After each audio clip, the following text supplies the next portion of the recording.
Celtics Talk podcast is presented by 24autogroup.com. New England gets more at 24. What's up, everybody? Postgame pod. It's back. We're so back, baby. Celtics, so back. Coming off a 121-103 win to open the preseason against the Grizzlies. Jaylen Brown, Derek White set the tone out the gate. Bunch of newcomers took the baton from there. Celtics roll. I'm trying to think what their biggest lead was. 29, biggest lead in this game. A nice little appetizer on a night that the Celtics didn't have Peyton Pritchard, Anthony Simons, and Neemias Queta. The three guys getting essentially a rest day. It's been a pretty rigorous training camp for the Celtics, so you can almost understand if they want to kind of pace their players through the preseason, especially with 2 games in 3 nights to start the exhibition slate. But Jaylen goes out there, 21 points in less than 21 minutes. Derek White, 16 points, 10 assists. Those guys really set the tone. But it would not be the preseason if we were not here to overreact to the newcomers. And going into it, my big question was the centers, and that's where a lot of the new faces are. But just how do the Celtics build this thing back up? You think about it, you lose Luke Cornett. By the way, the French Vanilla nickname with him and Wemby in San Antonio is elite. You lose Al Horford, you lose Kristaps Porzingis, you lose Drew Holiday. Like, how are you going to cobble this thing back together? Not with just the front court, but your bench. And while I have been as bullish as anyone about the potential for these Celtics with Derek and Jaylen and Peyton and Sam, you still need to go out there and figure out who the other role players are. And at least for one night, some very encouraging returns. So you guys know how I do this. At no time of the year, maybe summer league, the hype trains roll more so than ever, and especially in game 1 of the preseason. So we have essentially 5 newcomers that we're gonna focus on. And as you know, one of them, Anthony Simons, we're going to say that the train didn't leave the station, okay? Got the DNP tonight, a little something to watch on Friday. But on a scale of 1 to 5 hype trains, where did all the other kind of newcomers land for game 1? And we start with Ugo Gonzalez, 6 hype trains. Yes, he's going right off the scale because that's how good he was. 3 blocks in this game. Like, the line isn't gonna jump off the page. Let me get it right here. 8 points, 3 blocks, a steal, 3 turnovers, but he was +4, 18 minutes and 24 seconds. I think what's interesting is coming into the year, we sit there and say Joe Mazzulla doesn't like rookies. How much is he going to play? Is Ugo going to spend most of his time in Maine? And then, like, almost from the second he hit the floor, the energy and the grit and the intensity went up. He was trying to chase a rebound after a block shot and, ripping it away from a Memphis defender. Had a chase down block, but the highlight was he batted down a pass near midcourt. Josh Minot ends up with it, feeds ahead, and Ugo throws down the dunk. Just a lot of, like, for lack of better phrasing, moments from Ugo on the court tonight. And I just think we see the shades of what he can be. And I think there is a definitive pathway for him to be sort of an all-defense guy further down the road. But if that's the way he gets on the court now is just hustle and intensity, sometimes the look on his face, it's funny to watch. It's almost like of disgust, and it's more just competitiveness and, making a big play or having that block and kind of like staring at the opponent a little bit. But I love the grit that he played with tonight. And, I'll pencil him in for a bench role to start the year. And I don't know if even though it felt in the early days of camp and coming out of the summer that the Celtics were pretty high on this guy. The 3-point shot looked really crisp. He had one caught in front of the Celtics bench, and it looked really smooth. I was watching him the other day in practice, and I was like, wow, Like that shot is just smooth over there. And I just think that we'll see. There's always the chance that the Celtics they find enough veteran depth and Ugo spends more time in Maine. But man, like it's clear he's going to be something, and you can just tell he's got that little bit of swagger to him. And I want to already see more of it. And I hope we use this preseason to get a longer glimpse at Ugo. All right, second, 4 hype trains. Josh Minot. He probably would have been in the Ugo tier, or at least 5 hype trains, if a couple more of his perimeter shots had fallen. This is going to be the challenge for Minot. He's got to find more consistency with his three-point shot. You look at his shot profile from last year, a whole bunch at the rim, like probably more than half of his shots, and then a good amount on the perimeter. He's got this ability to get to the basket. He showed it with like a little lefty layup, carving through the defense at one point. But the bigger thing is just what he can do with his activity. First play, like pretty much when he touched the floor, was a corner crash for a putback dunk. Look, the Celtics need to do that, especially if you're going to be bombing away from 3, take advantage of the defense sort of in rotation, crash from the corner. He was active, like defensively. He felt like he was kind of all over the place and just making plays and tipping balls. He's got that size, length, athleticism. You can see, and still only 22, has only scratched the surface. You guys, if you've listened to this podcast or if you've been reading what we wrote through the preseason series on NBCSportsBoston.com, I'm big on the lawnmower. I think he's just got the makeup that can really help that second unit. And I really like what you saw from Minot out there. Luka Garza, some would say the best Luka in the league. He gets 3 hype trains. I thought about taking it up to 4. Maybe if he had made a few more of those free throws. But he gets to the line for 9 attempts, makes 6 of them. Only took 3 shots in this game, but he probably set 714 screens. I'll wait till the synergy data comes out to tell us exactly. But, filling that sort of Luke Cornett, Al Horford vibe on the court, just trying to make everybody else a little bit better with the screen setting. He's probably got to get used to how guys on this team want to come off screens and the best way they can get him on the roll. But you can see like why he's going to be a force offensively. I think he can really help. The offensive glass, same deal as Minot. I think first time he touched the floor, guys, we got an offensive rebound. Keeping possessions alive, second chance points. It's going to be a big part of what he does for this team. Finished with a double-double. Both him and Derek White. Impressive little debut there for guys who I think really has the makings of a key bench presence for this team. Maybe him and Garza. I mean, him and Minot and Ugo. It's starting to see maybe the shades of a bench, depending on like how Joe elects to deploy his personnel. Another guy that could be in that mix, or it could be a starter if the Celtics elect to go double big. I'm giving 2 hype trains for Chris Boucher, and this is probably low. Probably deserves to be up a train. But look, no shame considering how high up everybody else was on this list. Boucher, in his Boston debut, goes for 11 points, 4 rebounds, a steal, plus 16, probably the most notable number. 3 of 9 shooting. It is what it is. He had one really nice and one off of a Minot continuation, like able to keep a play alive. I think this is what you're going to see. He's just got that sort of veteran steadiness. He's got to be more efficient from the floor, and knocking down shots will help, and especially if he can kind of stretch teams out to the perimeter. Celtics need more activity on the glass. I think the one negative you walk away from this game is like they need more rebounding. We'll see if Kate is out there on Friday night and how different it looks, depending on how the personnel is deployed that night. But I think Boucher it's clear, he's just going to bring, as they're trying to figure out how that front court looks, he's going to be the steady veteran who's been part of 2 title teams, 32 years old, who just knows how to be the pro when he's out there.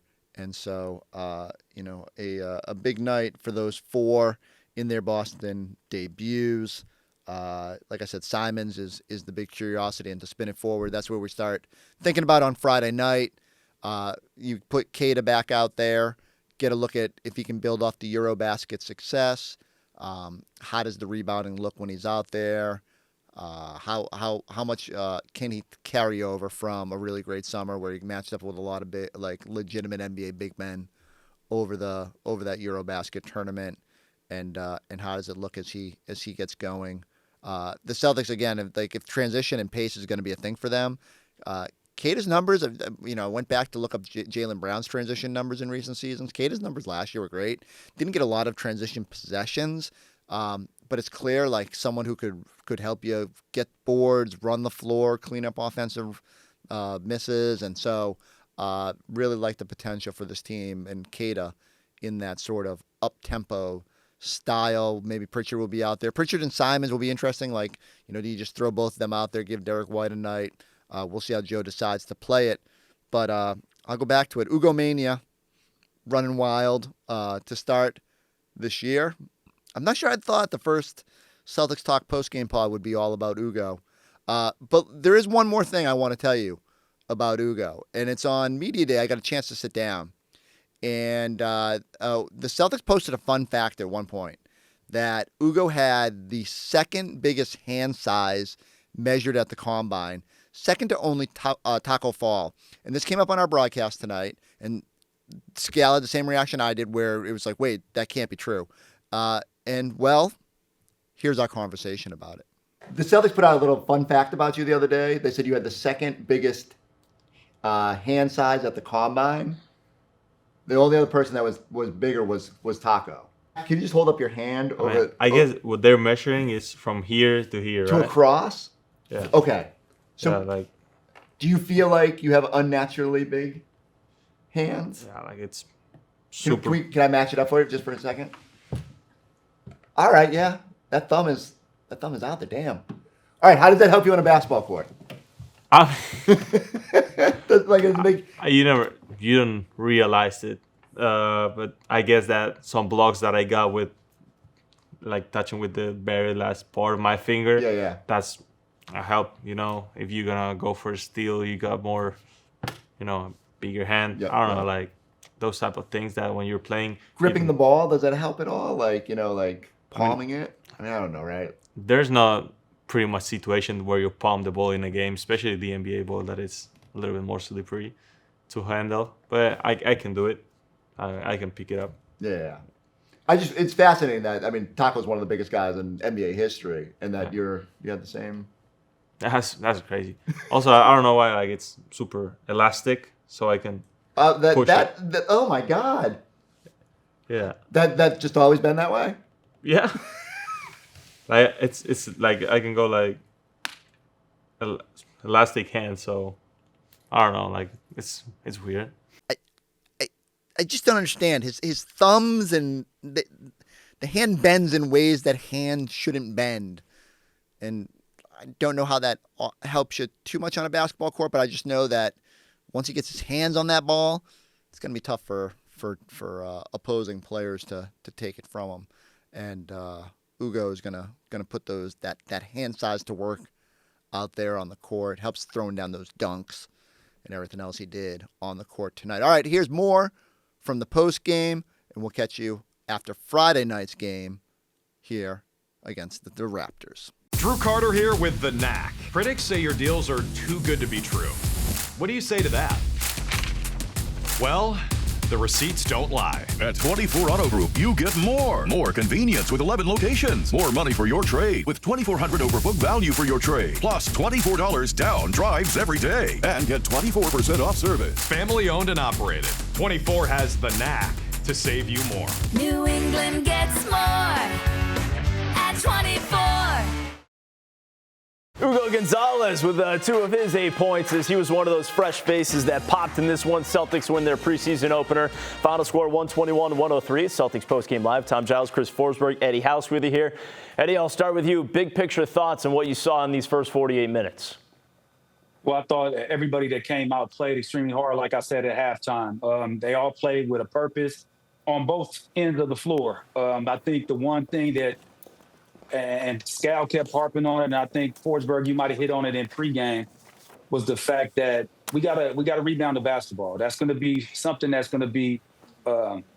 We don't want that to be our Achilles heel, but we have to get better at rebounding. And sometimes it doesn't have to always fall on your big man. You have to gang rebound at times. But I love what I've seen from Ugo. I've never seen him play before. But you always got to trust Brad Stevens and what he brings to the table. And I thought Boucher played well. There's a lot of guys that came out there and gave great effort. Yeah, I think this checked a lot of the boxes, right? Like, Jalen looked great from the start, played with great pace, looked like he's in mid-season form, even had a little two-handed shove, got a little frisky out there. I'm sure Joe loved that. Derek White with the assist. You wanted to see that, the steadiness from your veterans, but invariably, I'll go back to the newcomers because they were the big question mark coming in. And I walk away with a ton of hype. Like, you could hear Ugo Mania running wild out there. You could tell there was some buzz in camp about the way he played. They had a video of him playing spike ball, and he's diving on the ground, trying to keep balls alive. And you can see it translate now on the basketball court with the way that he plays. And the whole newsroom lit up when he made that little deflection at midcourt and went the other way. So I will overreact to one game, and I really like what I saw from him and Minot and Garza. All these guys look like they can help you kind of form together a second unit.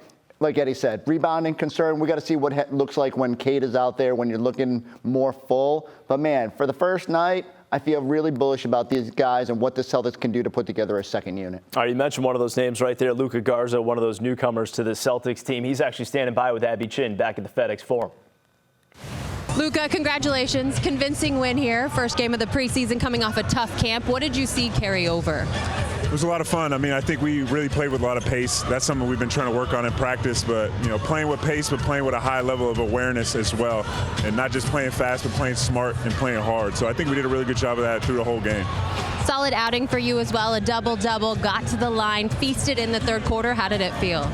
It felt great. It's awesome to put this uniform. This is an amazing opportunity for myself, and I'm just excited to be a part of the Celtics and do whatever I can to help the team win, man. All glory to God. Brian Scalabrine, our analyst, praised your timing on setting screens. How has that developed for you?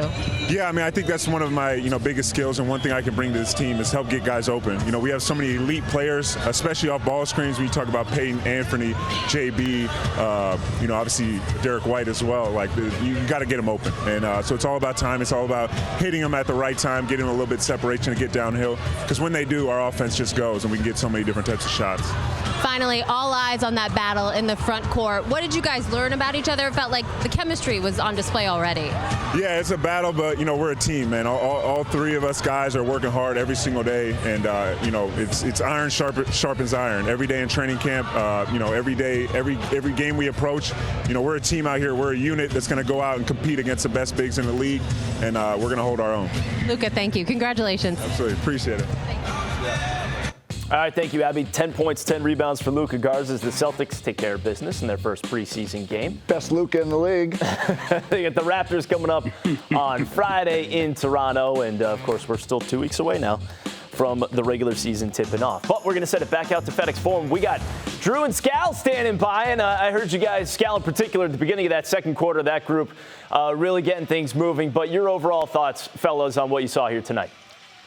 Yeah, Tommy, I thought it was really impressive, at least at the start when Jalen and Derek were out there and they were playing fast. They were playing the way that we kind of expected them to need to play and we're kind of hoping that we would see. And I thought the new guys were really impressive, Scal, especially Garza and Minot. Yeah, I'll go Garza, Minot, Boucher. I thought that his energy and that group, every time Boucher was in, it felt like the team was playing a lot harder, making the hustle plays, getting defensive rebounds, running the floor. So a lot of good things I saw. We know that Derek White and Jaylen Brown are going to be sensational. Those aren't the question marks that we have this season. The question marks are the front court players. And some guys today, answered some of those. But, I know it wasn't against Jaren Jackson Jr. or Zach Edey. But we're going to find out throughout this season. But I'm optimistic about it. Yeah, with Garza, do you see him as more of a 4 or 5 in the modern NBA? I'm not 100% sure on that yet. I do know that when he plays 5 offensively, he's not only good for himself, like rolling to the cup,